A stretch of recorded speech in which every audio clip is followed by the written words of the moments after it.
దేవులపల్లి కృష్ణ శాస్త్రి గురించి చెప్పుకుందాం. విభాగము 1. కృష్ణ శాస్త్రి యొక్క కాలం 1/11/1897, 24/2/1980. అంటే 1897 1980 మధ్య కాలంలో జీవించినటువంటి వ్యక్తి. జన్మస్థలం వచ్చేసి తూర్పుగోదావరి జిల్లా పిఠాపురం దగ్గర చంద్రంపాలెంలో జన్మించాడు కృష్ణ శాస్త్రి. అయితే దీన్ని మనం ఎలా గుర్తుపెట్టుకోవచ్చు అంటే, చంద్రంపాలెం కాబట్టి చంద్రుడు గుర్తుపెట్టుకోండి. కృష్ణ శాస్త్రి అంటే కృష్ణపక్షంలో చంద్రుడు కూడా ఉంటుంటాడు కాబట్టి కృష్ణపక్షము చంద్రుడు అని గుర్తుపెట్టుకోండి. కృష్ణపక్షం వచ్చేది చంద్రుడి నుంచే కాబట్టి. తల్లిదండ్రులు వచ్చేసి తమ్మన్న శాస్త్రి సీతమ్మ. ఇక్కడ తమన్నాలాగా గుర్తుపెట్టుకోవచ్చు వెళ్ళనాన్ని, ఇక్కడ సీతమ్మ. రైట్. గురువులు వచ్చేసి కూచి నరసింహం పంతులు, రఘుపతి వెంకటరత్నం నాయుడు. కూచి నరసింహం పంతులు, రఘుపతి వెంకటరత్నం నాయుడు గురువులుగా చెప్పబడ్డారు కృష్ణ శాస్త్రికి.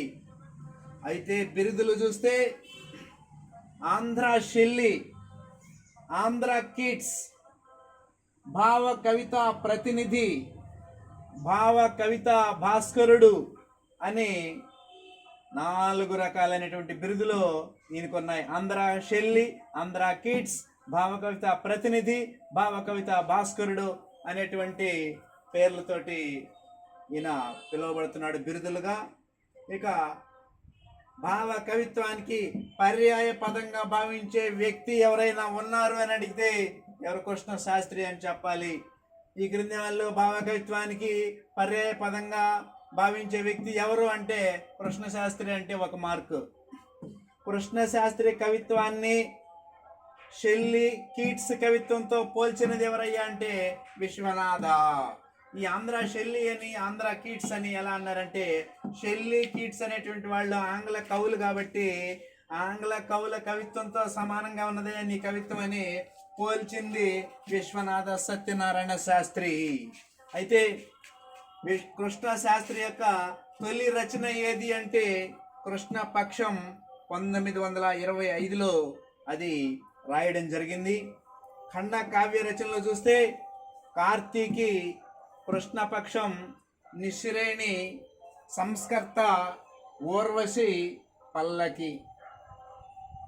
దీన్ని ప్రవాసము, శ్రావణి, కన్నీరు అంతే. ఇక్కడ వచ్చేసి దీన్ని కోడింగ్లో చెప్పుకుందాం. మనం కోడింగ్లో గుర్తుపెట్టుకునే దానికి వాక్య రూపంలో కార్తీకి అంటే కార్తీక మాసంలో, కృష్ణపక్షం అంటే ఒక కృష్ణపక్షంలో చీకటి రోజుల్లో, నిశ్రేణి, నిశి అంటే చీకటి, శ్రేణి అంటే వరుస, కృష్ణపక్షం కాబట్టి చీకటి రోజులు వరుస అని చెప్పుకోవచ్చు. కార్తీక మాసంలో, కృష్ణపక్షంలో, నిశ్రేణిలో ఒక సంస్కర్త అయినటువంటి ఆయన ఒక ఊర్వశితోటి, సంస్కర్త అనేటువంటి ఆయన ఊర్వశితోటి పల్లకి ఎక్కినాడు.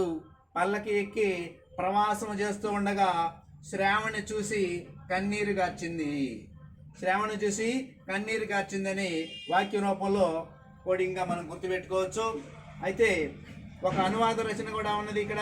తిరుప్పావు అనేటువంటిది అనువాదం. బ్రహ్మ సమాజ రచనలు చూస్తే మహతి ఋగ్వేది పద్యావళి. ఋగ్వేది అనేది కూడా అనువాదం. ఇక్కడ తిరుప్పావు అనేది అనువాదం. మహతి అనేది ఇది బ్రహ్మ సమాజ రచనగా గుర్తుపెట్టుకోండి. మహతి ఋగ్వేది పద్యావళి అనేది. గీత సంహిత రచనలు ఏంటి అంటే లలిత గీతాలు, మేఘమాల. అయితే మేఘమాల అనేది కృష్ణ శాస్త్రి రచన అయితే ఇది సినీ గీతాలు సంపుటాన్ని గుర్తుపెట్టుకోండి. సినీ గీతాలు ఉంటాయి ఇందులో మేఘమాలలో కృష్ణశాస్త్రి సినీ గీతాలు కూడా రాశాడు కాబట్టి. అయితే రిలేటెడ్గా కావ్యమాల ఎవరు రాశారంటే పుట్టపర్తి రాసింది ఏంటిది? కావ్యమాల. ఇక్కడ మేఘమాల రాసింది కృష్ణ శాస్త్రి. యక్షగానం వచ్చేసి కృష్ణ శాస్త్రిది శ్రీ విప్రనారాయణ అని గుర్తుపెట్టుకోండి. ఇక్కడ మనం ఇంకోటి గుర్తుపెట్టుకుందాం. పల్లకి అనేది ఊర్వశి, పల్లకి అనేటువంటిది కృష్ణ శాస్త్రి రచన అయితే పల్లకి బోయిలు అనేటువంటిది రెంటాల వారి రచనగా గుర్తుపెట్టుకోండి. సబ్స్క్రైబ్ చేయండి, లైక్ చేయండి, షేర్ చేయండి. ధన్యవాదాలు.